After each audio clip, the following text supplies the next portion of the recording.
नमस्कार दोस्तों, स्वागत है आपका हमारे चैनल पर जहां हम टेक्नोलॉजी के अनोखे पहलुओं पर बात करते हैं। आज हम चर्चा करेंगे कि भविष्य में युद्ध का स्वरूप क्या होगा, वे कैसे लड़े जाएंगे और उसमें तकनीक का क्या रोल रहेगा। चलिए शुरू करते हैं। भविष्य के युद्ध पारंपरिक युद्धों से बहुत अलग होंगे। तकनीक का विकास इतनी तेजी से हो रहा है कि युद्ध के तरीके और साधन दोनों में क्रांतिकारी परिवर्तन आ रहे हैं। तो आइए देखते हैं भविष्य के युद्धों में कौन कौन सी तकनीकें अहम भूमिका निभाने वाली हैं। ये होगा टेक्नोलॉजी से भरा हुआ युद्ध, जहां सीमाएं दिखाई नहीं देंगी और खतरे छुपे होंगे। सोचो, एक ऐसा युद्ध जहां कंप्यूटर स्क्रीन ही युद्ध का मैदान बन जाए, जहां हैकर्स और साइबर वॉरियर्स ही नए सिपाही हों, जहां ड्रोन आसमान में घूमकर अपने निशाने पर हमला करेंगे और रोबोट्स बिना कोई फीलिंग्स के ऑर्डर्स फॉलो करेंगे। तो आइए इस नए जमाने के युद्ध को समझते हैं, इसके नए रूल्स को जानते हैं और इसके डरावने रिजल्ट्स से खुद को बचाने के बारे में सोचते हैं। क्योंकि दोस्तों, जानकारी ही सबसे बड़ी ताकत है और इस युद्ध में हम सब सिपाही हैं। दोस्तों, साइबर वॉर कोई फ्यूचर का खतरा नहीं है, यह हमारे बीच में ही है। यह युद्ध चुपके से बिना बताए लड़ा जा रहा है, जिसमें हमारे कंप्यूटर्स, हमारे बैंक अकाउंट्स, हमारे घर के गैजेट, सब कुछ सुरक्षित नहीं रहे। सोचो, आप अपने घर में आराम से सो रहे हैं और बहुत दूर बैठा एक हैकर आपके देश की बिजली बंद कर देता है। हॉस्पिटल्स बिना बिजली के कैसे चलेंगे, ट्रेन्स रुक जाएंगी, फोन्स काम नहीं करेंगे, पूरा देश अंधेरे में डूब जाएगा। इस युद्ध में सिपाही नहीं बल्कि हैकर्स होते हैं, जो अपने कंप्यूटर के पीछे बैठकर दूसरे देशों पर हमला करते हैं। ये हैकर्स बैंक से पैसे चुरा सकते हैं, गवर्नमेंट सीक्रेट्स चुरा सकते हैं, यहां तक कि एटम बॉम्ब्स को भी कंट्रोल कर सकते हैं। साइबर वॉर का सबसे बड़ा खतरा यह है कि इसमें किसी भी देश पर हमला हो सकता है। 2020 में साइबर अपराध से वैश्विक आर्थिक क्षति $1 ट्रिलियन से अधिक थी। इंटरनेट और कंप्यूटर सिस्टम का उपयोग करके दुश्मन के इंफ्रास्ट्रक्चर को नुकसान पहुंचाते हैं। बैंकिंग सिस्टम, पावर ग्रिड और संचार नेटवर्क को ठप किया जा सकता है। सोचिए, अगर एक देश का पूरा बिजली तंत्र एक झटके में बंद हो जाए तो क्या होगा। और इस युद्ध से खुद को बचाना भी बहुत मुश्किल है, क्योंकि इसमें हमलावर को पहचानना बहुत मुश्किल होता है। इसलिए दोस्तों, हमें साइबर सिक्योरिटी को सीरियस लेना होगा। हमें अपने कंप्यूटर्स और फोन्स को सेफ रखना होगा। साथ ही हमें ऑनलाइन इंफॉर्मेशन के साथ भी सावधान रहना होगा, क्योंकि इस नए जमाने में साइबर सिक्योरिटी ही देश की सुरक्षा है। दोस्तों, युद्ध में हमेशा से ही लोग मारे जाते हैं, लेकिन टेक्नोलॉजी के इस नए युग में हम एक ऐसे युद्ध की तरफ बियराच रहे हैं जहां इंसानों की जगह मशीन्स लड़ेंगी। जी हां, मैं बात कर रहा हूं ड्रोन्स और रोबोट्स की। ड्रोन्स, ये बिना ड्राइवर वाले हवाई जहाज युद्ध के नए हथियार बनते जा रहे हैं। ये दुश्मन के इलाकों में जाकर चुपके से देख सकते हैं और जरूरत पड़ने पर हमला भी कर सकते हैं। ड्रोन्स का सबसे बड़ा फायदा यह है कि इनसे हमारे सैनिकों को खतरा नहीं होता। लेकिन दोस्तों, इसका एक डरावना पहलू भी है। ड्रोन्स से युद्ध को वीडियो गेम की तरह लड़ा जा सकता है, जहां हमला करने वाले को यह एहसास ही नहीं होता कि वह इंसानों पर हमला कर रहा है। और फिर रोबोटिक्स का क्षेत्र है, जो युद्ध को और भी ज्यादा भयानक बना देता है। रोबोट सैनिकों का इस्तेमाल भले ही मरने वालों की संख्या कम कर सकता है, लेकिन इससे युद्ध और भी ज्यादा खतरनाक हो जाएगा। और फिर एक सवाल उठता है, क्या हम ऐसे भविष्य में जीना चाहते हैं जहां मशीन्स हमारे लिए युद्ध लड़ें? दोस्तों, आर्टिफिशियल इंटेलिजेंस यानी एआई एक ऐसी टेक्नोलॉजी है जो हमारे जीवन को बदल सकती है। लेकिन जिस तरह हर सिक्के के दो पहलू होते हैं, उसी तरह एआई के भी दो पहलू हैं। एक तरफ जहां एआई से हमारे जीवन आसान हो सकते हैं, वहीं दूसरी तरफ यह युद्ध को और भी ज्यादा खतरनाक बना सकता है। कल्पना कीजिए, एक ऐसा युद्ध जहां मशीन्स खुद सोच रही हों और प्लान भी बना रही हों। एआई वेपन्स अपने आप ही दुश्मन को ढूंढ सकते हैं, उन पर हमला कर सकते हैं, और वो भी बिना किसी इंसान के कंट्रोल के। एआई युद्ध के तरीके को पूरी तरह से बदल सकता है और यह बदलाव बहुत डरावना हो सकता है।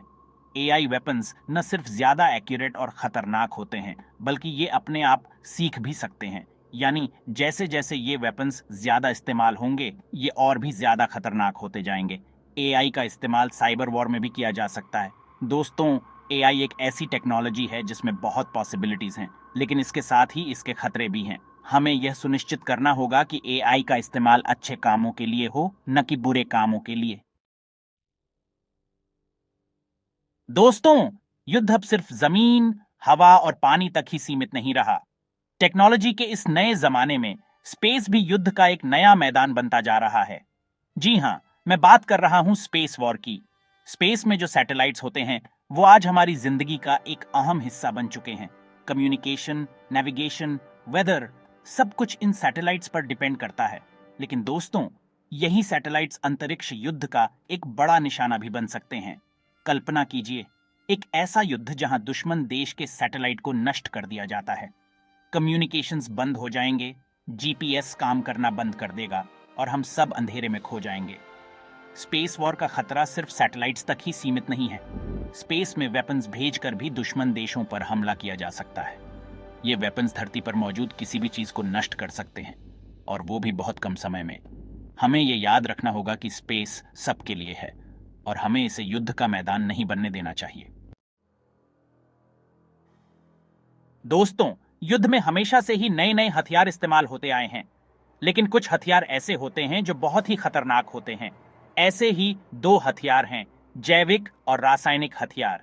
जैविक हथियारों में खतरनाक वायरस और बैक्टीरिया का इस्तेमाल होता है जो बहुत से लोगों को बीमार कर सकते हैं या मार भी सकते हैं। रासायनिक हथियारों में जहरीली गैसों और केमिकल्स का इस्तेमाल होता है जो इंसानों, जानवरों और हमारे पर्यावरण सबके लिए हानिकारक होते हैं। इन हथियारों का सबसे बड़ा खतरा यह है कि इनका असर बहुत दूर तक फैलता है और इन्हें कंट्रोल करना बहुत मुश्किल होता है। एक बार जैविक या रासायनिक हमला हो जाने के बाद इसका असर बहुत सालों तक रह सकता है। जैविक और रासायनिक हथियारों का इस्तेमाल न सिर्फ युद्ध के मैदान में बल्कि आतंकवादी हमलों में भी किया जा सकता है। एक छोटा सा हमला भी हजारों लोगों की जान ले सकता है और बहुत बड़ा नुकसान कर सकता है। दोस्तों, जैविक और रासायनिक हथियार पूरी दुनिया के लिए एक बहुत बड़ा खतरा है। हमें यह सुनिश्चित करना होगा कि इन हथियारों को बनाना, रखना और इस्तेमाल करना पूरी तरह से बंद हो। दोस्तों, आज हम एक ऐसे हथियार के बारे में बात करेंगे जो एक ही बार में पूरी दुनिया को अंधेरे में डुबो सकता है। जी हां, मैं बात कर रहा हूं इलेक्ट्रोमैग्नेटिक पल्स, ईएमपी वेपन्स की। यह हथियार बिजली की एक बहुत तेज लहर पैदा करते हैं जो हमारे सभी इलेक्ट्रॉनिक डिवाइसेस जैसे कि कंप्यूटर्स, मोबाइल फोन्स, बिजली घर, हवाई जहाज सबको खराब कर सकती है। कल्पना कीजिए, एक ऐसा युद्ध जहां दुश्मन देश आपके देश पर ईएमपी वेपन से हमला कर देता है। पूरी बिजली चली जाएगी, फोन्स काम नहीं करेंगे, हॉस्पिटल्स बंद हो जाएंगे, हवाई जहाज आसमान से गिरने लगेंगे। हमारा देश एक ही पल में पुराने जमाने में चला जाएगा। ईएमपी वेपन्स का सबसे बड़ा खतरा यह है कि ये बहुत बड़े इलाके को प्रभावित कर सकते हैं। एक बड़ा ईएमपी हमला पूरी दुनिया की बिजली व्यवस्था को खराब कर सकता है, और सबसे बुरी बात यह है कि इस हथियार से खुद को बचाना बहुत मुश्किल है। हमें अपने इंपॉर्टेंट इलेक्ट्रॉनिक डिवाइसेस को ईएमपी हमलों से बचाने के लिए तैयार रहना होगा। दोस्तों, युद्ध अब सिर्फ बंदूकों और बमों का नहीं रहा। आज के समय में इंफॉर्मेशन सबसे बड़ा हथियार है। जी हां, मैं बात कर रहा हूं मीडिया और इंफॉर्मेशन वॉर की। इस युद्ध में मन ही असली मैदान है। यहां हथियार के रूप में शब्दों, पिक्चर्स और वीडियोस का इस्तेमाल होता है। इस युद्ध का मकसद होता है लोगों के मन में डर और नफरत फैलाना। झूठी खबरें, अफवाहें, ये सब इस युद्ध के हथियार हैं। सोशल मीडिया ने इस युद्ध को और भी ज्यादा खतरनाक बना दिया है। अब कोई भी झूठी खबरें फैलाकर बहुत से लोगों को गुमराह कर सकता है। मीडिया और इंफॉर्मेशन वॉर का सबसे बड़ा खतरा यह है कि इसका असर बहुत गहरा होता है और लंबे समय तक रहता है। एक बार किसी के मन में डर और नफरत बैठ गई तो उसे निकालना बहुत मुश्किल होता है। हमें सोशल मीडिया का इस्तेमाल समझदारी से करना चाहिए।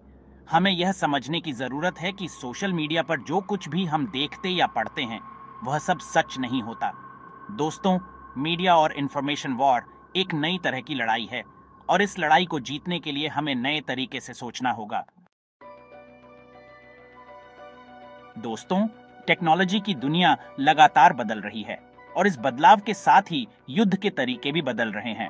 आज हम एक ऐसी टेक्नोलॉजी के बारे में बात करेंगे जो युद्ध के भविष्य को पूरी तरह से बदल सकती है। जी हां, मैं बात कर रहा हूं क्वांटम टेक्नोलॉजी की।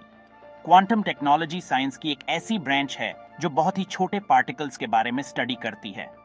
यह टेक्नोलॉजी बहुत से फील्ड्स में रेवोल्यूशन ला सकती है, जिनमें से एक है युद्ध। भविष्य के युद्धों में क्वांटम तकनीक एक महत्वपूर्ण भूमिका निभाने वाली है। यह तकनीक इतनी अद्वितीय और शक्तिशाली है कि यह न केवल सूचना सुरक्षा में क्रांति ला सकती है, बल्कि युद्ध की रणनीतियों और निष्पादन के तरीकों को भी पूरी तरह बदल सकती है। सबसे पहले बात करते हैं क्वांटम कंप्यूटिंग की। क्वांटम कंप्यूटर वर्तमान कंप्यूटरों की तुलना में कई गुना अधिक शक्तिशाली होते हैं। ये बहुत ही कम समय में जटिल समस्याओं का हल निकाल सकते हैं, जो आज के सुपर कंप्यूटर भी नहीं कर सकते। 2030 तक क्वांटम कंप्यूटिंग उद्योग का बाजार मूल्य $65 बिलियन तक पहुंच सकता है। अब बात करते हैं क्वांटम एन्क्रिप्शन की। यह तकनीक संचार को बहुत ही सुरक्षित बना देती है। क्वांटम एन्क्रिप्शन में किसी भी छेड़छाड़ की कोशिश को तुरंत पकड़ लिया जाता है, जिससे सूचनाओं की गोपनीयता और सुरक्षा सुनिश्चित होती है।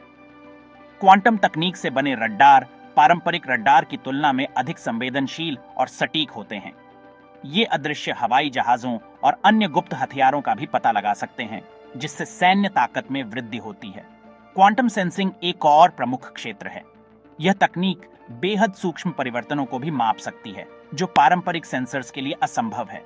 इसका उपयोग भौगोलिक और पर्यावरणीय निगरानी के लिए किया जा सकता है, जो युद्ध के मैदान में एक महत्वपूर्ण रणनीतिक लाभ प्रदान कर सकता है। क्वांटम नेटवर्किंग भी भविष्य में एक बड़ा रोल निभाएगी। क्वांटम नेटवर्क से डेटा ट्रांसफर बेहद तेज और सुरक्षित होगा। इससे सैन्य संचार को और भी अधिक सुरक्षित और प्रभावी बनाया जा सकेगा। इस टेक्नोलॉजी में इंफॉर्मेशन को क्वांटम पार्टिकल्स के थ्रू सेंड किया जाता है, जिसे हैक करना लगभग इम्पॉसिबल है। तो दोस्तों, यह था एक झलक भविष्य के युद्धों और उनमें तकनीक की भूमिका पर। जैसे जैसे तकनीक का विकास हो रहा है, वैसे वैसे युद्ध के तरीके भी बदल रहे हैं। हमें उम्मीद है कि ये जानकारी आपके लिए रोचक और ज्ञानवर्धक रही होगी। अगर आपको ये वीडियो पसंद आया हो तो लाइक और सब्सक्राइब करना न भूलें। फिर मिलेंगे एक और नई और रोचक जानकारी के साथ। तब तक के लिए टेक के इस अद्भुत सफर में हमारे साथ बने रहें। धन्यवाद।